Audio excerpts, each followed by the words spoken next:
Conventions, formal meetings of delegates or members for political or professional purposes, have been held for years. And such gatherings include fans of comics, science fiction, and fantasy.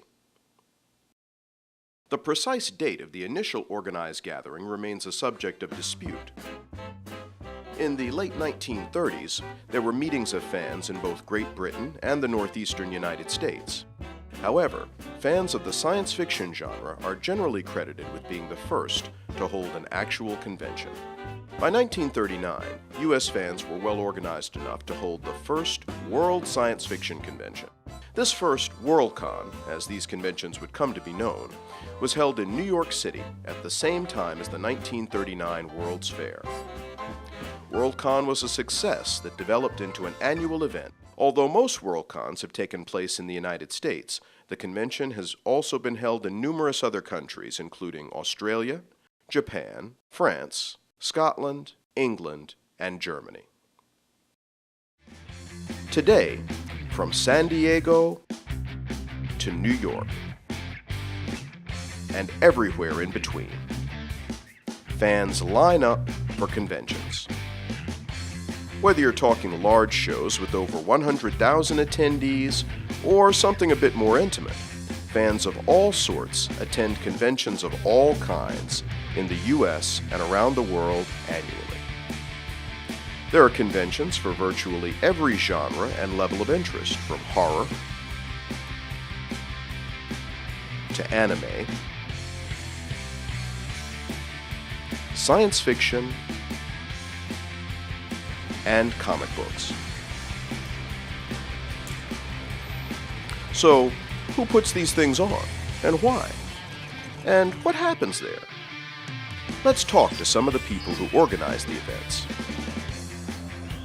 I travel all over the country doing conventions myself, and throughout the 80s and 90s. And when I was talking to other folks around the country about where I was from, that question came up: why isn't there one in Baltimore? Or even like Town Pride, and there should be one in Baltimore. And that developed into, you're right. And you know, in the late 90s, the question was, did I want to do that or open a second store? And I decided that I would do the convention, and now my answer is, yeah, I have a second store. It's open 2 days a year and has more people at it than any store I could imagine. Small Press Expo was created by a local group of retailers and comic fans to create an environment for the mini comics creators, for the independent publishers, for the smaller publishers to get together in a forum where their books wouldn't be overlooked, maybe if they were with DC and Marvel and some of the larger publishers.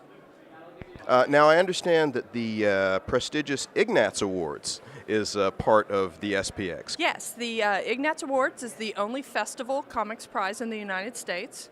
We nominate a jury, and the jury picks what's going to be on the ballot, but then the actual exhibitors and attendees here today at the show will vote on the Ignatz, and then we'll award that tonight.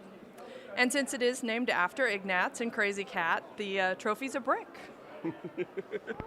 About 20 years ago, gay fandom looked around and said, why don't we have our own organized group? I lived on the West Coast at the time, and there was no organized gay fandom except for in the party suites. We'd throw gay parties, room parties. On the East Coast, they started organized gay fandom, in which we got together, we had specific goals in mind, we talked about science fiction and fantasy as it relates to the gay and lesbian, bisexual, transgendered community. And they started organizing, they brought it together. Local clubs organized, and then they worked together to form the network, and then the network helped to organize the Gaylaxicons, a convention specifically for GLBT fandom and their friends. It actually started out, I've been going to shows for over 10 years now as a fan. A friend of ours started another show in the Midwest. We helped him out a little bit, and as he got started, and I was just like, hey, we can do this. So we just decided to give it a go. We made friends with the agents of the talent and some of the vendors, and we were just like, we're going to give it a shot and let's do it. Well, you know, I'd already been doing smaller shows like one-day cons that we called the Charlotte Mini Con, and I opened a store in 1980, and by '82, I felt like it was time to do a bigger show, and that's when I renamed it and spread it out to 2 days. And it was a huge, big 2-day event back in '82. It drew 400 people. Shoot, we got more artists than that here now. The activities at fan conventions are as diverse as the fans themselves. Most all cons will have a dealer's or huckster's room. That's where you'll find the vendors selling toys, games, books, DVDs, all the stuff you've got to have. Well, I've been doing this for 30-some years as a retailer, so I enjoy comics and the convention itself. So we do it as a kind of a convenience, sell stuff, show off our store. I think that's why I come, to show off how cool the product that's available is. We definitely enjoy the shows, enjoy seeing all the happy faces, Definitely, it's great being able to come out and just sell the tons of product and just make the people happy, get to conversate, talk about comic books, get to see everybody's point of view on what comic book characters they enjoy, what they grew up on, and stuff like that. Being a little bit younger, I don't know some of the older comic book characters, but I've learned a lot, picked it up from some of the older comic book vendors and customers. For me anyway, it's about getting the name out there, getting people into the store. We see a lot of new faces coming through the conventions. We do have a lot of product, definitely, but most of it is about getting our name out there, trying to get new people into the store, because in the store, we can show them more stuff, we can show them the entire store pretty much. There are a variety of activities including panels, workshops, presentations, book readings, even folk singing. Some cons offer special performances or variety shows. Many conventions feature industry-specific awards programs.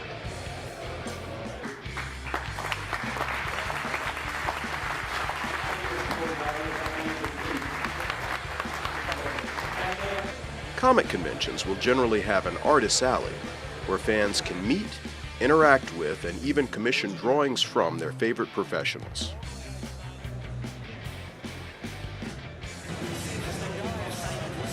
You'll also find video gaming,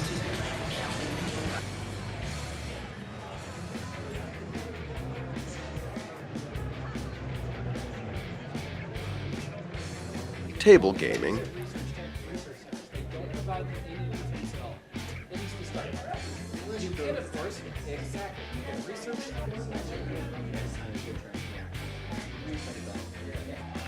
as well as movie previews and screenings, fan-made films, and a variety of celebrity guests. Some conventions will also designate a guest of honor. One of the major activities at fan conventions is the costuming, commonly called cosplay.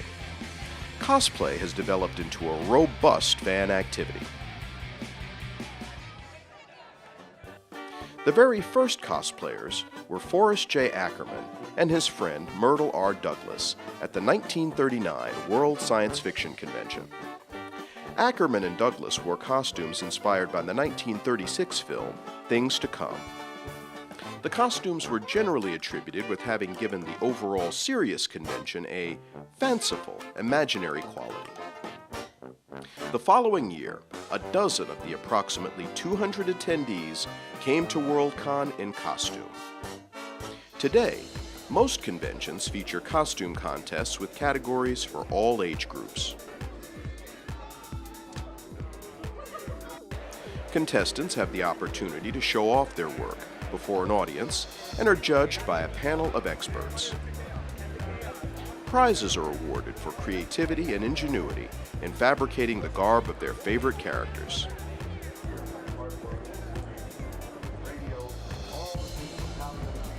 Many of the costumes are of studio quality, and cosplayers frequently spend months working to make their costumes as authentic as possible.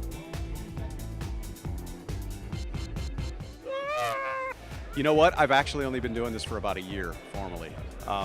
Yeah, that catches catches a lot of people by surprise.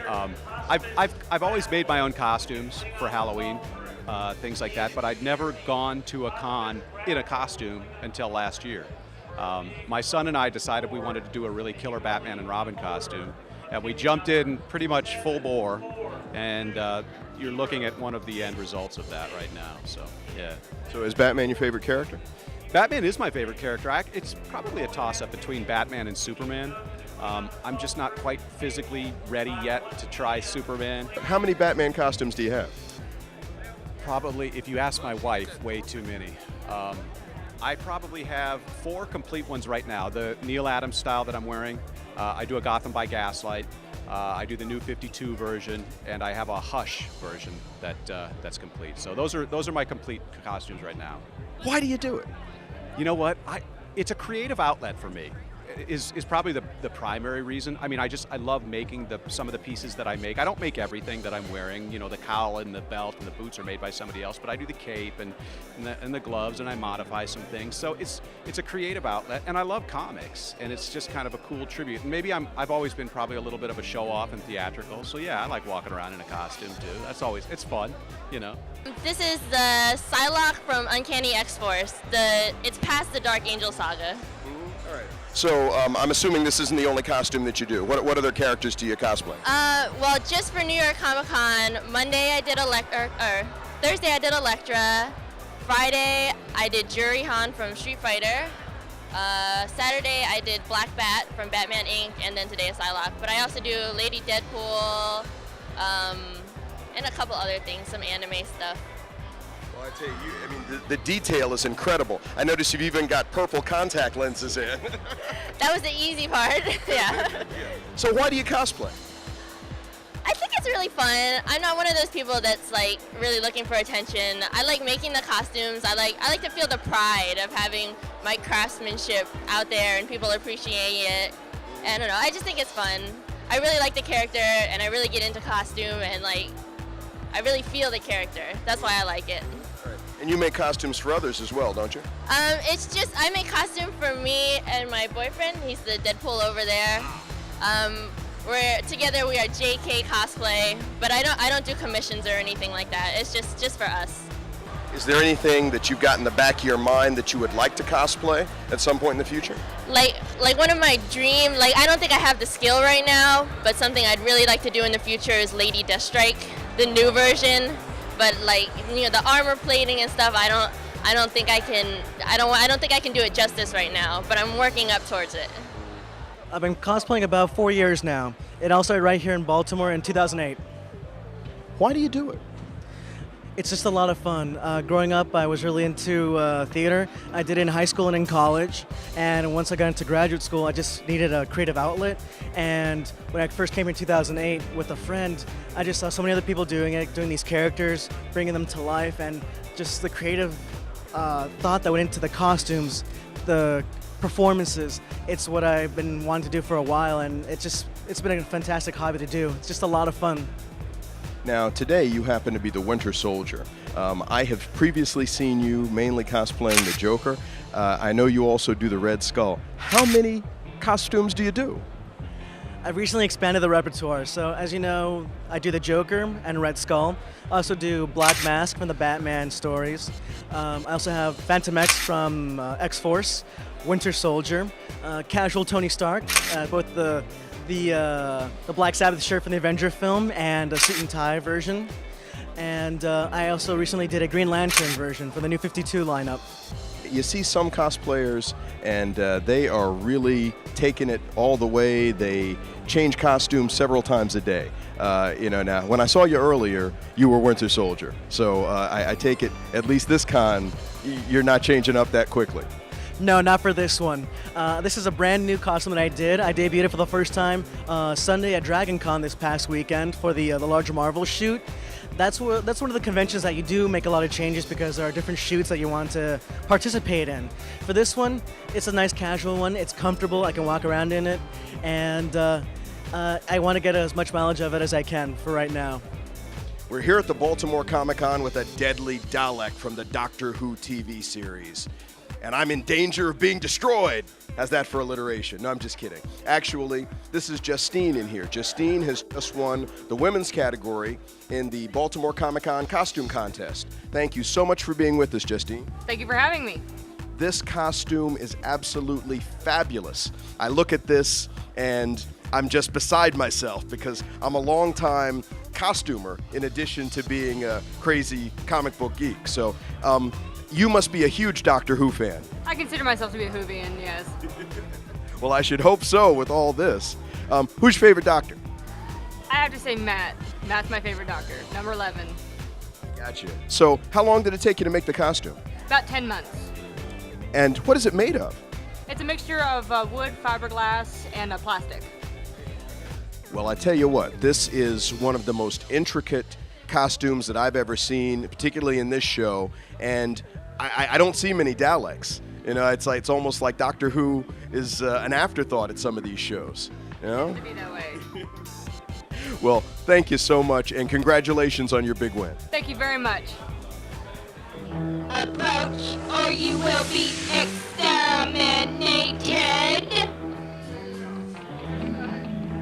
Exterminate! Exterminate! Hi, I'm Ernie Hudson, and you're watching Fantastic Forum.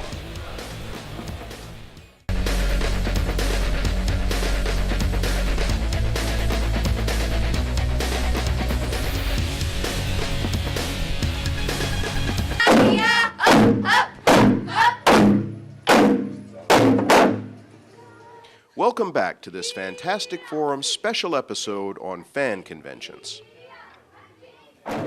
So, what about the people who come out to these conventions?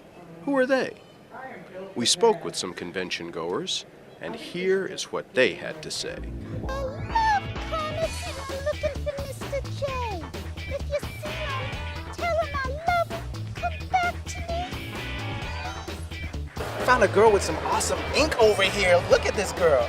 Check out the Popeye Wolverine going on right there. Look at that. The Betty Boop, the Rogue. She is a fangirl. What's up, fangirl? Hi, I'm fangirl. So how are you enjoying the show? It's so overwhelming. This is actually my first Awesome Con. So I'm like popping the cherry by trying to walk around, and every time I see something, I'm so starstruck. I'm just like spending a lot of money. Wow. Yeah. We're going broke up in here. For anybody who hasn't been to a convention before, what would you say about, coming to a con like this? Pace yourself. Take your time. Bring a bag. Bring a book bag. Where's some maybe even deodorant? a weekend bag, deodorant, an extra stick, because it gets pretty ripe in here. It pretty does get fast, Maybe even a hand towel, because there's a lot of people. You gotta wipe that off a little bit. Water, lots of water. And even bring in, if you're a comic book fan, bring in some of your comics, because there's a lot of artists here who are willing to do sketches for you. Have it autographed, have it sketched, and maybe bring a little sketchbook if you don't want it on the comic book. Some people are a little worried about messing up the comic book. But or a book or a video game, anything, or a t-shirt, something like that. But definitely take your time, mingle. You get to meet a lot of awesome people. Yes. A lot of awesome characters, and you get to see a lot of cosplay. I've never seen so much cosplay. Isn't that cool? You see so many characters. Sometimes you see more than one of the same character, but everybody's take is different. Well, there's thousands of people here at the convention. What got you into it? Oh my goodness. Been a comic book fan from way, way back, since the 1960s. And, full-time actor, voice actor. Do a lot of the voices on the books here, of course, with my castmates here, Rick Rowan and Scott McCormick and Nanette Savard. And had a chance to start doing a lot of the DC Comics stuff as a voice artist, and fell in love with it. This is my second convention. I went to one in Charlotte, but never a Comic Con, so we decided to come down here to Baltimore, and it's been a blast. Come to check out the DC Universe, see what's going on, buy some old books, different things. Having a great time. First time I've ever been to a comic book convention. I love comic books, and you got to be crazy not to love comic books and be a geek or a fan. Loving it, having a blast. Loving it? You having a great time? Very much so. And you? I'm having a wonderful time. It's my 3rd time here, and it's pretty great. Awesome. Amazing. And you went all out. Are you having a great time? I'm having an amazing time. This is the culture now. People are into comic books and movies and TV shows, and a lot of it's centered around what's going on, and this is the best way to get in, and especially for a lot of folks to collect comics.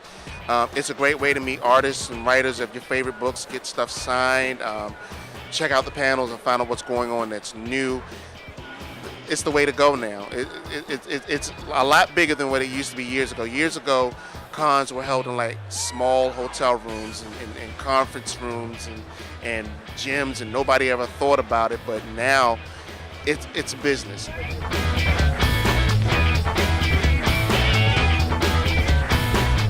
Established in 1970, Comic-Con International in San Diego is among the largest conventions, with attendance in excess of 130,000. While the focus was originally on comics alone, this convention has in recent years become multi-genre with a strong Hollywood presence. While the first New York Comic Con was held in 2006, this show has grown quickly. Last year, the convention boasted over 115,000 attendees. This convention is held in conjunction with the New York Anime Festival. We spoke with organizer Lance Fensterman on the final day of the 2012 convention. And here is Lance Fensterman, the man behind New York Comic Con. How are you doing today, Lance? I'm very good, thank you, man. Thanks for having me. Thank you for coming on. This is my first time at this show. Really? Where have you been the last 6 years, man? I guess I've been in nowhere's land. I don't want to hear your excuses, all right? Let's just correct it going forward, okay? Definitely, definitely. This has got to be, I've been to a lot of shows, been to a lot of conventions, and I'm overwhelmed. This is an amazing show. Yeah, man. Well, it's the last day, so if you're watching this, it's probably over.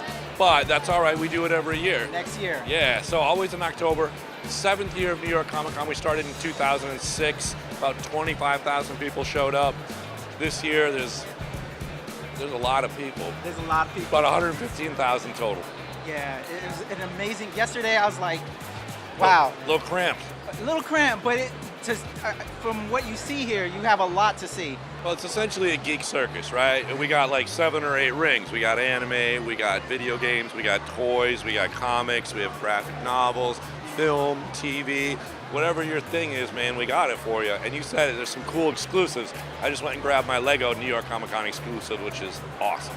How do you get a show like this off the ground? You know what? A lot of time, a lot of patience. You build a lot of relationships with key people and a lot of money. It's expensive to do business in New York City, so you got to have some backers and some money. So, can you give us any special secrets on what we can expect for possibly next year? Oh man, I got to get through this year. What are you trying to kill me? You're asking me about next year? That's crazy. I will tell you this: it's going to be a little bit bigger. The Javits here is under construction right now. It has been for a few years, and finally it'll be done next year. So the whole space will be ours. We can take it. We'll grow a little bit more. So it should be fun. More room to breathe, more fans, more fun. One of the smaller shows is T-Mode, an anime and gaming convention held in Rockville, Maryland. We spoke with Vice Chairperson Renee Fortune. There's a very interesting story behind your title of being the Vice Chair. Would you share a little bit of that with us? Yes, I refer to myself as the Vice Chair because my late husband was the chairman.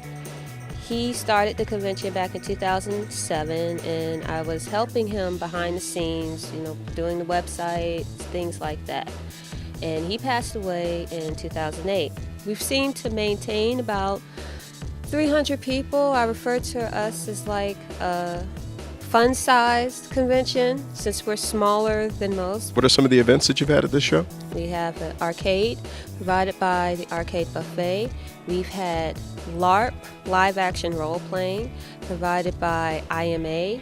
The Indie Game Lab, where we've invited independent game developers to come and showcase their games to our attendees.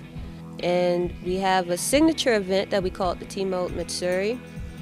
It's normally was shared in a room with our Otaku Bazaar area, our merchant area. But this year we decided to expand it to give it its full-size room since it's such a popular event. We also have our traditional events.